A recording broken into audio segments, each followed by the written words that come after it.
Ar-Rahman Ar-Rahim. Assalamu alaikum wa rahmatullahi wa barakatuh. Have you been in situations where you want to pray but you don't have wudu nor access to water? Or maybe you have water but it will cause your skin harm? Or you need to do ghusl before salah but you only have a few minutes before the time of salah runs out? Enter tayammum. You may have come across this term before, or perhaps you're thinking, I won't be in any of those situations. But the reality is, none of us knows for sure, and hence we need to know about tayammum, how to do it, and a few rulings associated with it. Therefore, the following are the main questions many people often ask. When can we use tayammum instead of wudu or ghusl? Number one, when we don't have any water. Of course, that's the obvious reason, but we need to search for water as much as possible, and if time for prayers actually allow. For example, a friend once told me that the washroom inside the plane was occupied and there was quite a few people waiting, a queue. Therefore, he decided to do tayammum. But we can ask perhaps for some water and then do our wudu. Jurists have said that even if we must borrow money to get some water, we should, provided we can repay back the loan.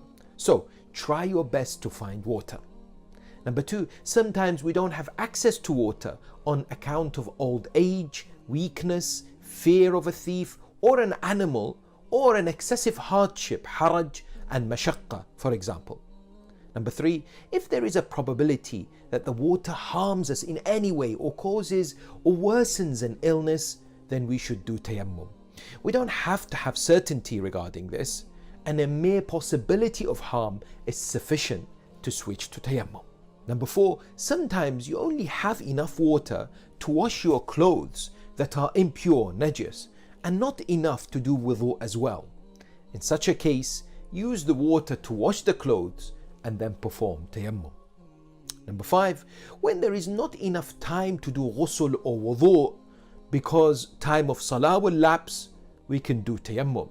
This usually happens, for example, in the morning before sunrise. Even if you doubt whether you have time or not, you should do tayammum. What can I use for tayammum? Well, we can use soil, pebbles, a clod of earth, or stone.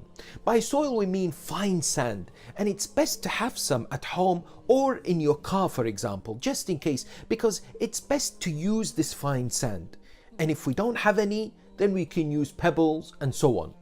If these are not available, we can do tayammum with mud or dust that gathers on carpets, clothing and similar things if its quantity is such that it can commonly be considered to be fine soil. We should avoid using stones such as aqiq if possible. What happens if I don't have any of these and need to do tayammum? The recommended precaution is that we should perform prayers without performing tayammum. However, it is obligatory to make them up afterwards when we can actually do the wudu or the tayammum. Any special features of these things in which we can do tayammum? Yes. They must be pure, tahir, and based on obligatory precaution, it must also be commonly considered to be clean, meaning that it must not be tainted with anything that causes disgust. Also, the things we use must not be usurped as well. How do we do tayammum? Well, first, ensure to take off any rings and remove any barriers in the skin of the forehead as well as the hands. Make the intention that we're doing tayammum for the sake of gaining proximity to Allah subhanahu wa ta'ala. You don't need to make the intention of whether it's for wudu or ghusl. Strike or place the palms of both hands on something with which tayammum can be validly performed. The striking of both palms must be done at the same time, i.e. not one after the other. Wipe the palms of both hands over the entire forehead from the place where the hair of the head grows to the eyebrows and above the nose as such.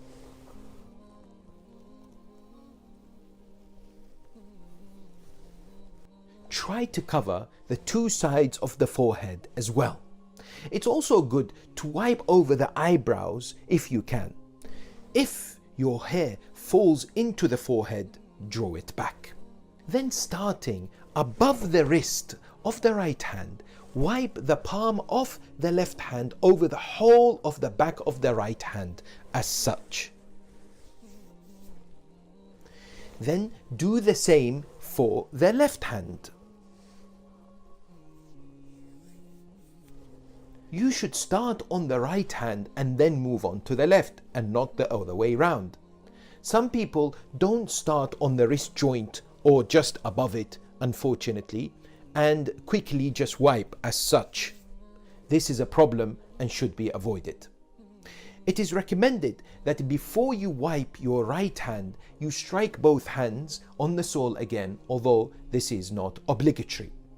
Therefore, tayammum is the wiping of the entire forehead as well as the wiping of the right hand and the left hand, both starting from the joint of the wrist. Any other things to know about tayammum? Yes, quite a few things actually, but here are the main ones. First, if you do tayammum because you didn't have water or because of some other legitimate excuse, then once that excuse expires, the tayammum becomes void. For example, when water becomes available, you can't use the same tayammum to pray again. 2. The things that invalidate wudu also invalidate tayammum performed in place of wudu. And the things that invalidate ghusl also invalidate tayammum performed in place of ghusl. 3. If you perform tayammum in place of ghusl, for example for janaba, it is not necessary to perform wudu for the prayers. This is the same for other wajib ghusls such as hayd as well. Please check your marja''s book of Islamic laws for further details.